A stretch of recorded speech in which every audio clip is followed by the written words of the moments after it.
আসসালামু আলাইকুম প্রিয় দর্শক, আবার ফিরে এলাম আপনাদের মাঝে। ডিম আগে না মুরগি আগে বহুল প্রচলিত একটা কথা। এটার যেমন সমাধান হয়নি, তেমনি দক্ষতা ছাড়া চাকরি হয় না, আবার চাকরি না করলে দক্ষতা হয় না, একই রকম আরেকটি সমস্যা। তো এরকমই সমস্যার সমাধান না হলেও অন্তত বিষয়টা নিয়ে আলোচনা করার জন্য আজকে আমাদের স্টুডিওতে উপস্থিত আছেন জব এক্সপিরিয়েন্স বিডি প্রতিষ্ঠানটির ফাউন্ডার জনাব মুস্তাফিজুর রহমান সোহেল। সোহেল, আপনাকে স্বাগতম আমাদের সাথে। থ্যাংক ইউ ভাইয়া আমাকে ডাকার জন্য, এবং আশা করা যায় আপনি যেমনটা বললেন যে দক্ষতা নাকি চাকরি, এটা খুব ইন্টারেস্টিং, শুনলেও খুব ইম্পর্টেন্ট একটা টপিক। তো আশা করা যায় এই বিষয় নিয়ে আজকে আমরা কিছু আলোচনা করতে পারবো আমাদের অভিজ্ঞতার আলোকে, যেটা যারা ভিউয়ার্সরা আছে আমার কাছে মনে হয় তারা চাইলে এই আলোকে নিজেদেরকে অনেকখানি প্রিপেয়ার করে নিতে পারবে ইনশাআল্লাহ। তো এই বিষয় নিয়ে প্রশ্ন করতে হলে বা জানতে হলে আমাদের প্রথম যে বিষয়টা চলে আসে যে চাকরি প্রত্যাশী যারা আছেন তাদের কমন একটা অভিযোগ যে হচ্ছে আমরা চাকরি পাচ্ছি না, আমাদের তো অভিজ্ঞতা নাই। আর যারা চাকরি দিতে চাচ্ছেন তাদের বক্তব্য হচ্ছে যে একজন অভিজ্ঞতাবিহীন আমি লোককে কিভাবে নেব। এই বিষয়টাকে আপনি কিভাবে দেখছেন? মানে এই এই উভয় পক্ষের দোষারোপের এই সমস্যা থেকে মুক্তির উপায় কি? মুক্তির উপায় অবশ্যই আছে। দুই জনার জন্যই কিন্তু চাকরি আছে। যে অভিজ্ঞ তার তো অবশ্যই প্রায়োরিটি সবসময় বেশি, এবং তার স্কোপটাও অনেক বড়, কারণ সে অলরেডি একটা কালচারে গেছে, সে বেসিক বিষয়গুলো জেনেছে। অতএব তার জন্য জবে ফেস করা বা জব না পাওয়ার আগে যে ভয়গুলো আছে সেইগুলো কিন্তু তার মাঝে থাকে না। অতএব তার জন্য বিষয়টা অনেক ইজি। আর দ্বিতীয় যেটা, যে আমার স্কিল নাই, অথবা স্কিল না, আমার এক্সপিরিয়েন্স নাই, আমি হচ্ছে জবটা পাবো কেমন করে, বা আমাকে জবে তো নিচ্ছে না। এই ক্ষেত্রে যেটা আছে, আপনার অভিজ্ঞতা না থাকলেও যখন একজন কর্মকর্তা বা একজন টিম মেম্বার যখন আরেকটা টিম মেম্বারকে রিক্রুট করতে চায়, যে HR থেকে রিক্রুট করছে, তো সেই জায়গায় কিন্তু একজন লিডার থাকে যে আসলে সেই ব্যক্তিটাকে নিয়ে কাজ করবে। তো ওর কিন্তু ফিক্সড কিছু আইডিয়া দেওয়া থাকে, বা তার মাথায় কিন্তু থাকে যে আমি যে পার্সনটাকে নিচ্ছি তার সঙ্গে আমি কি কি কাজ করব। এবং প্রত্যেকটা জায়গাতে আমার কাছে যেটা মনে হয়, আপনি যখনই কাজ করে আসেন না কেন, আপনি যখন ফ্রেশ কোনো জায়গায় যাবেন, আপনার জন্য স্টার্টটা সবসময় কিন্তু নতুনই হবে। নতুন হবে কেমন? আপনি যা শিখে এসেছেন সেটা আপনাকে বেনিফিট দিবে বটে, বাট ওইখানকার কালচার, ওইখানকার বিষয়, এটা তো আপনাকে নতুনভাবে অ্যাডজাস্ট হইতে হবে, প্রতিষ্ঠান ভেদে কালচারটা নতুন হতে হবে। তো এই ক্ষেত্রে যেটা দেখা যায় যে সবচেয়ে ইম্পর্টেন্ট আপনার কমিউনিকেশনটা ভালো কিনা, আপনাকে যা বলি আপনি সেটা বুঝেন কিনা, আর আপনি যা বুঝেন তা আমাকে বুঝাতে পারেন কিনা। এই দক্ষতাটা কিন্তু আপনাকে অভিজ্ঞতা চাকরি করার ক্ষেত্রে লাগবে, ব্যাপারটা তা না।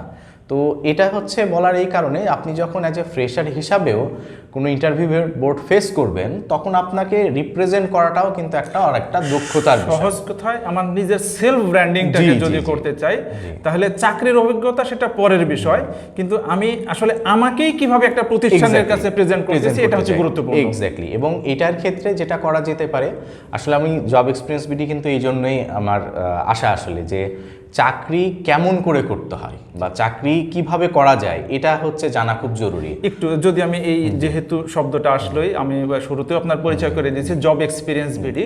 দর্শক, জব এক্সপিরিয়েন্স বিডি একটি প্রতিষ্ঠান, যে প্রতিষ্ঠানটা মূলত বাংলাদেশ মার্কেটে সুদীর্ঘ সময় ধরে বাংলাদেশ মার্কেটের চাকরি, যারা চাকরি করতেছেন এমপ্লয়ীদের তাদের এক্সপিরিয়েন্স এবং যে প্রতিষ্ঠানগুলো কাজ দিচ্ছেন বা কাজ করাচ্ছেন সেই প্রতিষ্ঠান, এদের মাঝে দীর্ঘ সময় ধরে কাজ করে আসছেন, তাদের অভিজ্ঞতা নিয়ে কাজ করে আসছেন মুস্তাফিজুর রহমান। তো এই জব এক্সপিরিয়েন্স নিয়ে যদি একটু ছোট্ট পরিচয় যদি দিতেন আপনি। আচ্ছা, জব এক্সপিরিয়েন্স যেটা ভাই আপনি বললেন, তো এই জব এক্সপিরিয়েন্স বিডি আমার করার উদ্দেশ্যটা ছিল এটা, যে আমি অনেক দিন কাজ করার পরে যেটা ফিল করছিলাম, যে আমরা অনেকেই কাজ কিভাবে করতে হয়, বা যে ভয়টা আমার মাঝেও ছিল যখন আমি স্টুডেন্ট ছিলাম, যে আমি আসলে করব কি না, মানে আমি পারবো কি না, আমার কি কি শেখা উচিত না শেখা উচিত। কিন্তু আমি যখন জবে আসলাম তখন দেখা যাচ্ছে আমার পড়া আর আমার কাজ আকাশ পাতাল তফাৎ। তার মানে এখানে কি করতে হচ্ছে, আমাকে একটা স্ট্রাগল করতে হইলো একটা সার্টেন পর্যন্ত যাওয়ার ক্ষেত্রে। তো সেই ক্ষেত্রে এত কিছু নিয়ে প্রিপারেশন হয়, তো আমি জব করার জন্য প্রিপারেশন কেন নিয়ে আসবো না? এক্স্যাক্টলি, যে আমি একটা ডিগ্রির জন্য আমি 14, 15, 20 বছর ধরে পড়াশোনা করতেছি, কিন্তু জবের জন্য আমি প্রিপারেশন নিচ্ছি না। তো আমি সেই ক্ষেত্রে আমি কিছু স্কিল শিখে আসি না কেন, যেটা আসলে আমার জবে দরকার। ফর এক্সাম্পল, আমি অফিস যেটা আমরা জানি যে MS ওয়ার্ড, ডক অথবা এক্সেল ফাইল অথবা পাওয়ার পয়েন্ট, এটা তো আসলে অনেক অন্য কিছুর ব্যাপার না, এটা আপনি যখন একজন জব করতে আসবেন আমি আশাই করে নেব আপনি এটা পারেন, কারণ আপনি মাস্টার্স কমপ্লিট করে আসছেন বা আপনি হচ্ছে অনার্স কমপ্লিট করেছেন। মানে ওইদিকে তো আপনি 14-15 বছরের একটা সময় দিয়েছেন, তো আমার প্রতিষ্ঠানে কাজ করার জন্য একটা মিনিমাম রিকোয়ারমেন্ট আপনি ফিল আপ করে আসবেন। এক্স্যাক্টলি। প্লাস হচ্ছে এখন যেহেতু টেকনোলজির যুগ, অনেক দিক দিয়ে আমরা অনেক টেকনোলজি দেখছি, এখন এআই দেখছি, অনেক টুলস দেখছি, তো এই টার্মসগুলোর সঙ্গে আপনি যে ফ্যামিলিয়ার হবেন এটা আমি আশাই করব। তো যখন আমি দেখব যে আপনি জবে আসার পরে এটা পারছেন না বা এই শব্দগুলো আপনার কাছে ফ্যামিলিয়ার না, এটা আমার জন্য কিন্তু অ্যাজ এ বলা যায় যে হচ্ছে টিম লিডার হিসাবে ডিসঅ্যাপয়েন্টেডের ব্যাপার। তো এই সমস্ত বিষয় চিন্তা করে আমি তখন হচ্ছে এই জব প্ল্যাটফর্মটা তৈরি করার চেষ্টা করি, যে এইখানে এসে যেন তারা জানতে পারে আসলে চাকরি কিভাবে করতে হয়।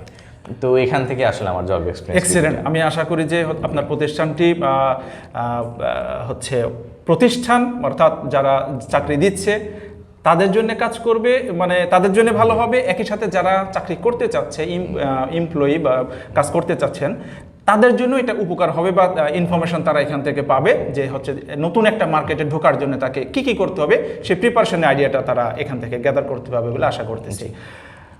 রাজশাহীতে একটা কমন প্রবলেম, রাজশাহীতে যেহেতু প্রচুর মানে শিক্ষানগরী বিধায় এখানে প্রচুর স্টুডেন্ট, আর স্টুডেন্টরা কম বেশি সবাই কাজের মানে তার পড়াশোনার পাশাপাশি তারা একটু কিছু কাজ করতে চায়। এখন এই আপনার এক্সপিরিয়েন্স থেকে আপনি কেমন ফিল করেন যে রাজশাহীতে আসলে স্টুডেন্টদের জন্য কেমন জব মার্কেটটা কতটুকু প্রস্তুত বা কী ধরনের কাজগুলো তারা করতে পারে? আমি যেটা সবসময় বিশ্বাস করি, আপনার কাজ পাওয়া না পাওয়ার ক্ষেত্রে সবচাইতে বড় যেটা বাধা সেটা হচ্ছে ইচ্ছা, নিজের ইচ্ছা। দ্বিতীয়ত কথা হচ্ছে ভাইয়া কাজকে রেসপেক্ট করা। আমি সবসময় বিলিভ করি আপনি যদি আপনার কাজকে মানে রেসপেক্ট না দেন আপনার কাজ আপনাকে রেসপেক্ট দিবে না। মানে আমি শুধু কাজ করতে চাই বলেই কাজে ঢোকা বিষয়টা এরকম মানে কাজ করতে ব্যাপার কি, যে আমি যদি আমার ফিলোসফি বলি ভাইয়া, যে অবশ্যই মানুষের জীবনে টাকা অনেক বড় ফ্যাক্ট, মানে চলাচল সবার জন্য, but at the same time আমি এটাও ফিল করি যে আমার আসলে কাজটা ভালো লাগে না মানে আমি কাজটা করে আনন্দ পাচ্ছি কিনা, যেটাই করি না কেন, যদি আমার প্রথম ইন্টেনশন থাকে যে না আমি কাজটা করছি শুধুমাত্র টাকার জন্য, তাহলে আপনি সেখান থেকে বেটার কিছু আশা করবেন না, মানে আপনি নিজেও বেটার কিছু দিতে পারবেন না। অ্যাট দ্য সেম টাইম আপনি দিন শেষে আমরা নিজেরা যারা জব করি আমরা নিজেরাও কিন্তু নিজেদেরকে ওয়ান টাইম অফ আমাদের সার্ভিসটা সেল করছি কারো কাছে।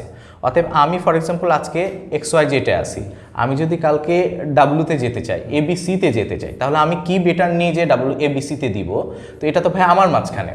তো সেম রাজশাহীর মার্কেটেও যেটা আছে, আপনার এটা খুবই স্বাভাবিক যে রাজশাহীর মার্কেটে তেমন বড় মার্কেটের জায়গাটা নাই, যেখানে হচ্ছে আমরা ঢাকা বা অন্যান্য শহরগুলোতে দেখি, কিন্তু স্টিল আমরা অনেক প্রতিষ্ঠান পাবো যে প্রতিষ্ঠানগুলো আসলে জব অফার করছে স্টুডেন্টদের জন্যই।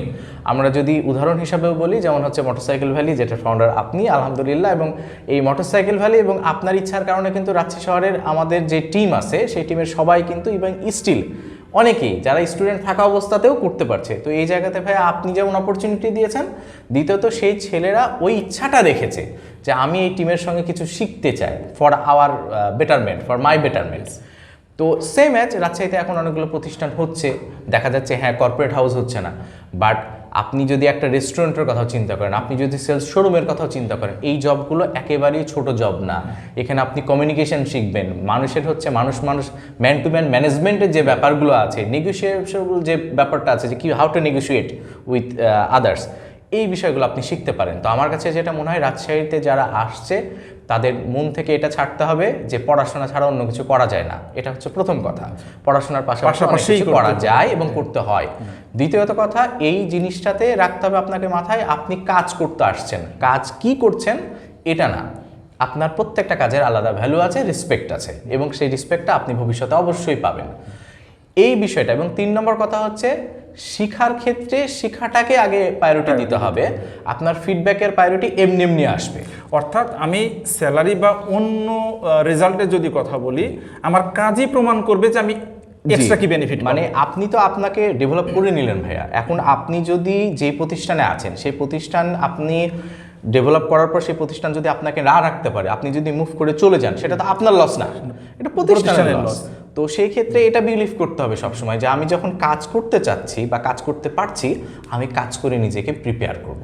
তো রাজশাহীর ক্ষেত্রে আমার কাছে মনে হয় এই মেন্টালিটিগুলো চেঞ্জ করলে অপরচুনিটি অবশ্যই আছে কাজ করার ক্ষেত্রে। এই কাজের ক্ষেত্রে স্পেশালি যদি আমি বলি যে করোনার এই সময়টার কালীন দুইটা ইস্যু খুব জনপ্রিয় হয়েছে। একটা হচ্ছে ফ্রিল্যান্সিং, কারণ অফিসে গিয়ে কাজ করাটা তখন অনেক কঠিন ছিল, আর আরেকটা ইস্যু ছিল হচ্ছে রিমোট জব। তো এই ফ্রিল্যান্সিং এবং রিমোট জব এই বিষয়ে যদি খুব অল্প কথায় কিছু বলতেন, মানে স্টুডেন্টরা এই বিষয়টা নিয়ে কি করতে পারে? ফ্রিল্যান্সিং মানে এটা হয়ে গেছে কি, মানে সত্যি কথা বলতে এটা আমার কাছে আলিয়ার আলোর মতন হয়ে গেছে। আচ্ছা, কেমন?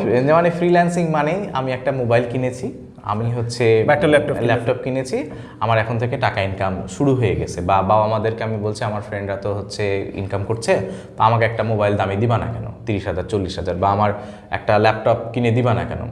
এখানে মেন কথা হচ্ছে আমি ফাইন্যান্সে ইনভেস্ট করে ফেললাম, বাট আমি আমার নিজের স্কিল ডেভেলপ করার জন্য কিছু কিন্তু দিইনি। মানে আমি বাইরের জিনিসগুলো রেডি করলাম, কিন্তু আমার ইনার কিছু ডেভেলপ হলো না। এটার মূল অন্যতম একটা কারণ ভাইয়া, আমি আসলে ফ্রিল্যান্সার ওয়ার্ডের সঙ্গে ভালো মতন পরিচিতই না, মানে আমি আর পরিচিতই হয়নি ফ্রিল্যান্সিং এর সঙ্গে। মানে দিন শেষে তো আমাকে একটা স্কিলই সেল করতে হবে, দিন শেষে স্কিলই সেল করতে হবে, আমাকে কিছু জানতে হবে, এটাই হলো ফাইনাল কথা। ফর এক্সাম্পল আমি লিখতে পারি, তো আমি লেখাটা আসলে শিখেছি কিনা ঠিকঠাক, যেটা হচ্ছে আসলে যে ক্লায়েন্ট আছে তার ক্লায়েন্ট মানে তাকে আমি ডেলিভারি দিতে পারতেছি কিনা। তো এই বিষয়গুলো হচ্ছে ভাইয়া অ্যাকচুয়ালি ইম্পর্টেন্ট। আরেকটা যেটা বলছিলেন ভাই আপনি রিমোট জব, তো দিন শেষে তো একই ব্যাপার, ফ্রিল্যান্সারও রিমোট জবই করে। তো ওই যে ফ্রিল্যান্সারের ক্ষেত্রে যেটা হয় যে জবের ভলিউমটা বা ইত্যাদি চাকরির মতো না, কিন্তু রিমোট জবটা যেটা হচ্ছে আপনি ফুল টাইমে চাকরি করতেছেন, কিন্তু আপনি আপনার বাসাতে একটা লোকেশনে বসে। তো এই ক্ষেত্রে হচ্ছে ভাইয়া রিমোট জব বাংলাদেশের মার্কেটে তো অতটাও পরিচালিত না, তো সেই ক্ষেত্রে আমার কাছে মনে হয় এই জায়গার চাইতে আবার রিমোট জবের ক্ষেত্রেও ভাইয়া ওই স্কিল সেট আমার কাছে মনে হয় আরও বেশি ইম্পর্টেন্ট হয়ে দাঁড়ায়। কারণ আপনাকে তো আমি ফেস টু ফেস দেখতে পাচ্ছি না, আপনি আমাকে একটা রিপোর্ট এনে দেখছেন, ভুল হলে আমি আপনাকে বলছি আমাকে এখনই ঠিক করে দেন। বাট রিমোট জবের ক্ষেত্রে তো ভাই কমিউনিকেশন এতটা স্ট্রং হয় না, তার মানে আপনাকে আমি ওইভাবে করে হায়ার করব যেখানে আমাকে আর ঘুরে তাকাতে হবে না বারবার, আমি আপনাকে কাজ বুঝিয়ে দিব, আপনি আমাকে ডেলিভারি, মানে মোর স্কিল পারসন। তো সেই জায়গাতে আমার কাছে মনে হয় জবের ক্ষেত্রে সবসময় যেটা ইম্পর্টেন্ট ঘুরে ফিরে দাঁড়াচ্ছে ভাইয়া, আপনি কতটা নিজেকে স্কিলভাবে তৈরি করছেন। এই স্কিলের যেহেতু ইস্যুটা আসলো, তাহলে এটার সাথে আমরা হচ্ছে যে জানতে চাইবো যে চাকরির জন্য একটা সময় ছিল যে আমরা যদি আজ থেকে 15-20 বছর আগের কথা বলি, তখন কম্পিউটার জানাটাই একটা সাংঘাতিক গুরুত্বপূর্ণ ছিল। জব মার্কেটে আমাদের সবারই কম বেশি ধারণা ছিল যে আমরা যদি কম্পিউটার জানতে পারি তাহলে আমার চাকরি হয়ে যাবে। বর্তমান মার্কেটে অনেক কিছু চেঞ্জ হয়েছে, মানে কম্পিউটার ইটসেলফ এখন বহু ভাগে বিভক্ত। মানে আমরা যদি এইভাবে বলি, একটা প্রতিষ্ঠানে অ্যাকাউন্টেন্ট, তাকে কম্পিউটার জানতে হচ্ছে। আমরা যদি একটু টেকি বিষয়ে আসি, কেউ জানতেছে ওয়েব ডেভেলপমেন্ট, কেউ জানতেছে প্রোগ্রামিং, কেউ জানতেছে গ্রাফিক্স, সবই কম্পিউটার, কিন্তু ইস্যুটা আসলে আলাদা। তো এখন বর্তমান মার্কেটে একজন স্টুডেন্ট চাকরি, তার পড়াশোনার পাশাপাশি কোন স্কিলের দিকে নিজেকে ফোকাস করতে পারে? আমরা কোন স্কিল? আচ্ছা, যদি আমরা হচ্ছে শুধু কম্পিউটার না রাখি, এমনি যদি ওভারঅল একটা স্কিল সেটের কথা বলি, তাহলে ফার্স্ট অফ অল হবে আপনি যদি কিছু না পারেন, ধরেন আপনি কিছু জানেন না, একটা স্কিল অবশ্যই থাকতে হবে, সেটা হচ্ছে কমিউনিকেশন। আপনার যোগাযোগের দক্ষতা থাকা লাগবে। ওই যে প্রথমে বলছিলাম, আমি যা বলছি আপনি তা বুঝেন কিনা, এবং আপনি যা বুঝেন আমাকে বোঝাতে পারেন কিনা, এটা মাস্ট। এই কমিউনিকেশনটা স্কিলটা ডেভেলপ হয় হচ্ছে কিভাবে, এটা এমনি কিন্তু হয় না, প্র্যাকটিসের ব্যাপার। মানে এখনকার দিনে একটা জিনিস আমরা দেখছি কি, আমরা মোর ডিভাইস ওরিয়েন্টেড হয়ে যাওয়ার কারণে আত্মকেন্দ্রিক। জি, আমাদের যে আগে দেখা যাচ্ছে ভাই, আপনার ছোটবেলা বা আমিও আমার ছোটবেলায় দেখছি, আমরা একটা ফ্রেন্ড সার্কেলের মধ্যে বিলং করতাম, অতএব আমাদের মাঝখানে কিন্তু একটা লেনদেন ছিল, আমাদের মধ্যে একটা শেয়ারিং এর কমিউনিকেশন ছিল, আমরা ইমোশনটাকে শেয়ার করতাম এবং এর মাঝখানে আমরা নতুন কিছু শিখতামও বটে।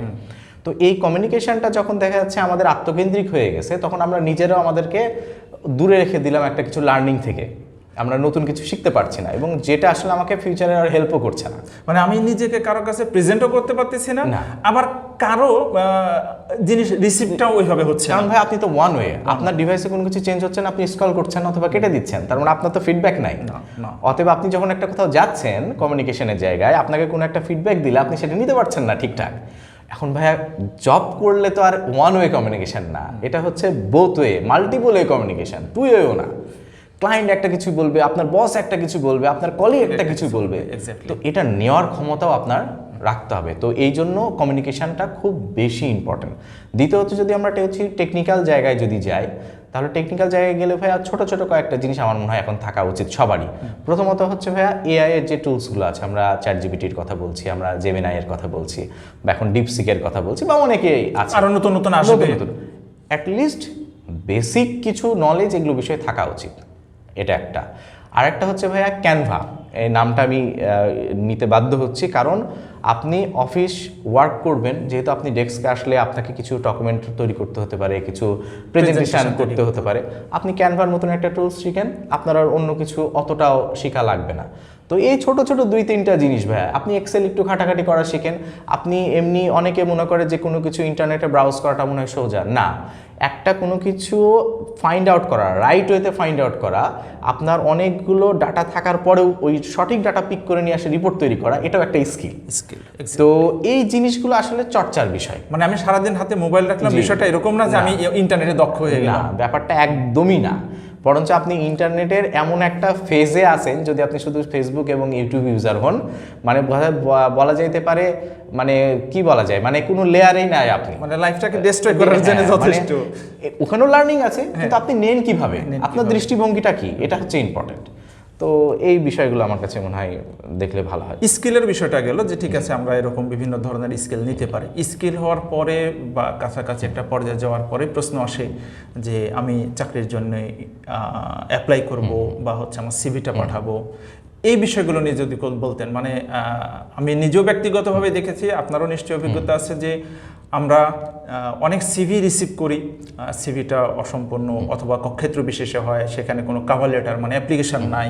তো এই বিষয়গুলো নিয়ে যদি কোনো কথা। অবশ্যই, কারণ সবসময় যেটা আছে, আপনি একজন মানে জবের জন্য ইন্টারভিউ দেওয়ার আগে অথবা ওই টিমের সামনে আপনাকে রিপ্রেজেন্ট করে আপনার সিভি। অতএব ওই সিভিটাকে এমনভাবে প্রিপেয়ার্ড হওয়া উচিত যেটা আপনার কথা বলতে পারে। তো সেটা কি, এবং সিভি তৈরির ক্ষেত্রে আমাদের যেটা ইন্টেনশন থাকে যে সিভিতে আমরা সাধারণত কোনো একটা বড় ভাইয়ের অথবা আমার পুরাতন একটা সিভি ছিল, কপি পেস্ট, জি, বা ঘোষা মাজা, ইভেন এরকম হয়ে গেছে। আপনি যেমন অভিজ্ঞতার কথা বললেন ভাইয়া, আপনি নিজেও দেখছেন, আমিও দেখছি যে অনেক সিভি আছে যেখানে বানান অগণিত ভুল, ছোট ছোট দেখা যাচ্ছে শর্ট টার্ম ইউজ করে কোনো কিছু ডিসক্রাইব করার জন্য, আবার এমন কিছু স্কিল সেট দেয় যেটা আসলে তার সঙ্গে যায়ই না। তো এই বিষয়গুলো লক্ষ্য রাখা অবশ্যই দরকার সিভিতে, এবং সিভিটা এমন হতে হবে যেখানে আসলে আপনার নিজের কর্মদক্ষতাকে ফুটিয়ে তুলে। আপনি অ্যাজ এ ফ্রেশার হইলেও, ফর এক্সাম্পল আপনি একজন ফ্রেশার, কিন্তু আপনি একসময় হচ্ছে ক্রিকেট খুব ভালো খেলতেন, আপনি অনেকগুলো টুর্নামেন্ট খেলেছেন, নিজে একটা টুর্নামেন্ট অ্যারেঞ্জ করেছেন, অথবা আপনি একটা স্কুলের ক্যাপ্টেন ছিলেন, তার মানে কি আপনার ওই জায়গায় কিন্তু ম্যানেজমেন্ট বা লিডারশিপ দক্ষতা অলরেডি আছে। এটা প্রেজেন্ট করাটাও একটা কিন্তু ব্যাপার।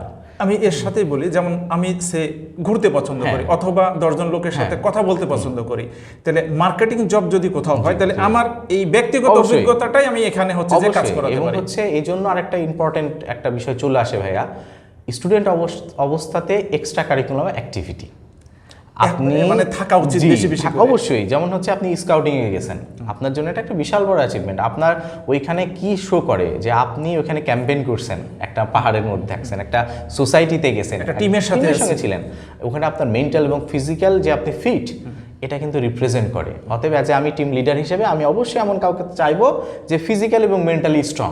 কাজ তো আমি তাকে বলে করাই নিতে পারবোই, কিন্তু ওই যে আমি বললে সে করতে পারবে, ওই ফিজিক্যাল এবং মেন্টাল ক্যাপাবিলিটি তার আছে, এমন মানুষ পাওয়াটা খুবই রেয়ার। তার মানে স্টুডেন্ট লাইফে আমি সারাদিন বসে বসে বই পড়বো, বিষয়টা এরকম না, যদি আমি ভবিষ্যতে চাকরি করতে চাই।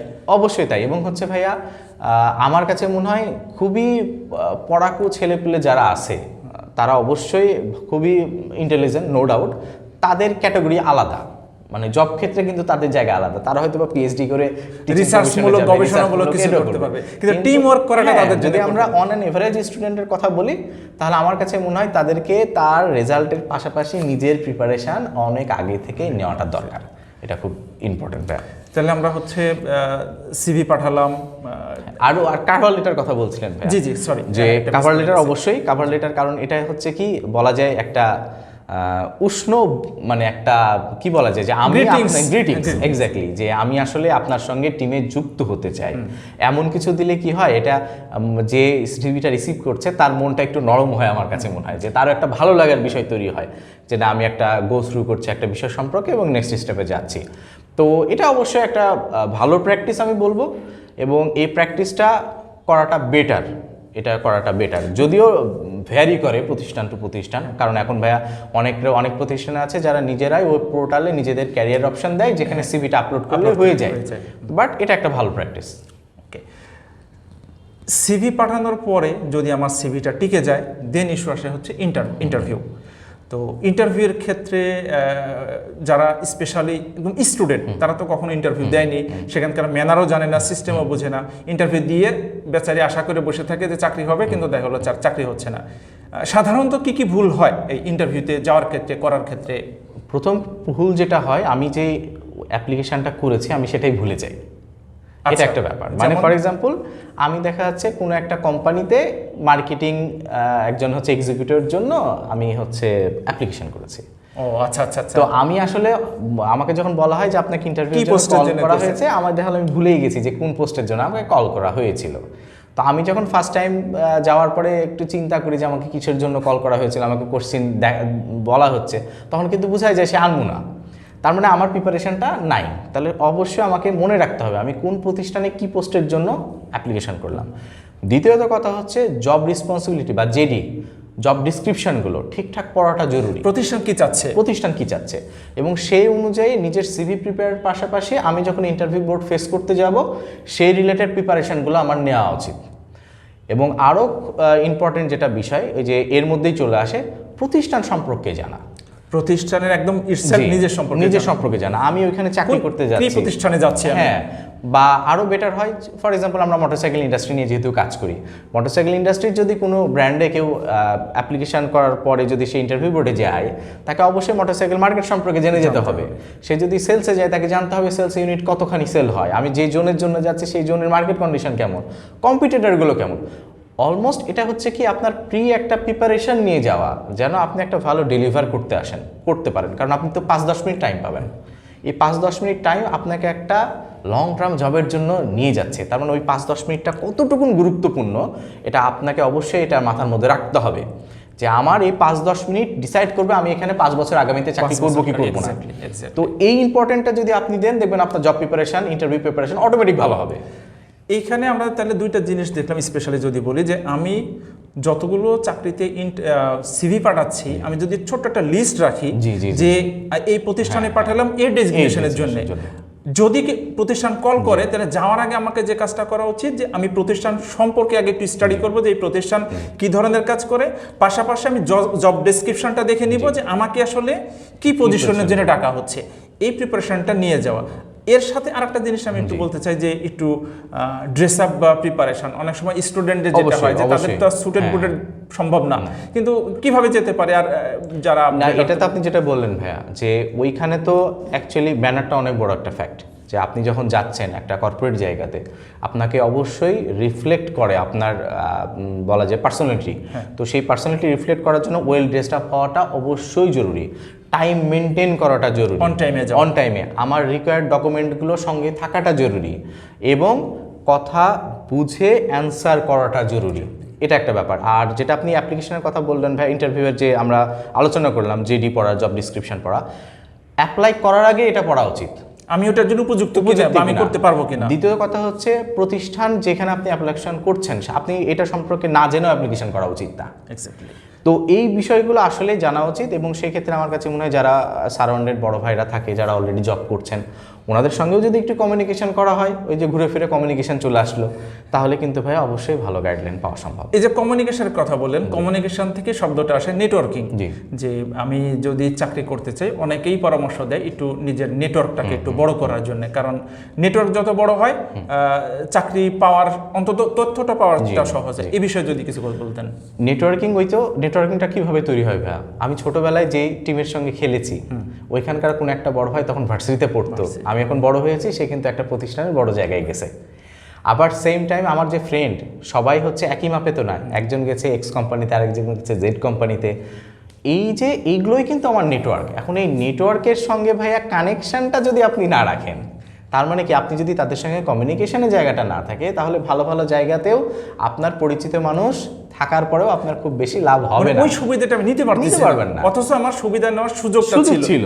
আপনি ওই কমিউনিকেশনটা করেননি বলে, তাদের সঙ্গে ওই নেটওয়ার্ক বিল্ড আপটা করেননি বলে আপনি ওই ইনসাইটগুলো পাচ্ছেন না। এভাবেই কি হয়, যখন দেখা যাচ্ছে বড় নেটওয়ার্ক থাকে, তখনই ওই ভাই ব্রাদার্সরা বলে আমার এখানে একটা অপরচুনিটি আছে, তুমি তো এটাতে ভালো, আসবা নাকি? তার মানে কি ভাই, এটাই তো হুক। ইভেন এরকমও তো হয় যে একটা কোম্পানি অনেক সময় আননোন ব্যক্তিকে জবে নেওয়ার থেকে নিজেদের পরিধির মধ্যে থেকে হচ্ছে লোক নেওয়ার ট্রাইটা করে। কারণ হচ্ছে অ্যাকাউন্টেবিলিটি একটা ফ্যাক্ট, এবং হচ্ছে আমি যখন একটা রেসপন্সিবিলিটি দিচ্ছি কাউকে, সে ওটা নিচ্ছে কিভাবে করে, এবং এটা আসলে আমি চাই যে একজন ট্রাস্টেড মানুষ আমার কাছে থাকুক। তো সেই জায়গা থেকে এই বিষয়গুলো অবশ্যই কাজ করে। মানে নন ব্যক্তি অনেক সময় প্রেফারেবল হয়ে যায় প্রতিষ্ঠানের জন্য। এটা অনেকেই কমপ্লেন করে যে আমার মামা নাই চাচা নাই, এই জন্য চাকরি হচ্ছে না। কিন্তু মামা চাচাটা থাকাও ক্ষেত্র বিশেষে গুরুত্বপূর্ণ, এবং মামা চাচা এমনি কিন্তু হচ্ছে না। আমি দেখেন যে আমরা যদি একটা ইন্টারভিউ বা হচ্ছে একটা জব যদি অফার করি, আমাদের এখানে 10 থেকে 12 জন আছেন, তার মানে সবাই আমাদের কলিগরা, সবাই আমাদের আপন।